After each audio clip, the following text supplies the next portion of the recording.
Simply, first of all, I knew that I had to confront it, because I think anybody who is that disenfranchised or deprived spends most of their life trying to overcome the deprivation and trying to overcome the disenfranchisement. I had no problem with being thrust into the world of stardom because I never thought about it.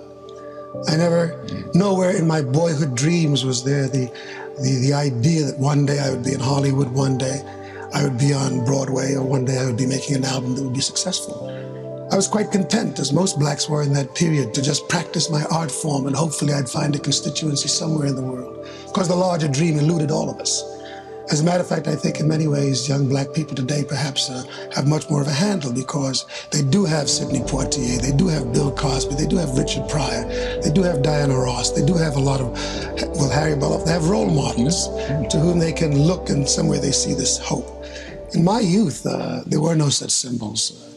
Sports was not integrated. As a matter of fact, it wasn't until I was in my early 20s that Jackie Robinson was the first black player. Okay. So it wasn't until my era that America began to strain at its parameters to permit blacks to begin to fulfill certain roles that we're now filling, that give young people, I think, a sense of what's available to them. Unlike myself, the stardom and the public response was a coincidence to something else. I've always been opposed to injustice, having been a victim of it.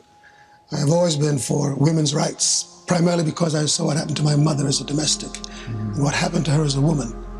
I've always been for people coming together, because I think a world not integrated is a world disintegrated with war and pain. I don't know that I really have all the answers. All I know is that unto thine own self be true.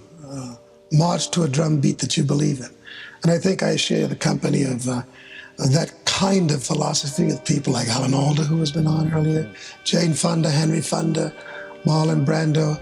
I just think that the world at large is more embracing when you bring a truth, when you bring a sense of the glory and the celebration of mankind, than if you abstain. I'm sure there's some people who wouldn't hire me because of my political or social beliefs. But when I measure what my commitment must be to mankind, I don't think there's any question. There's no choice between freedom and employment or money.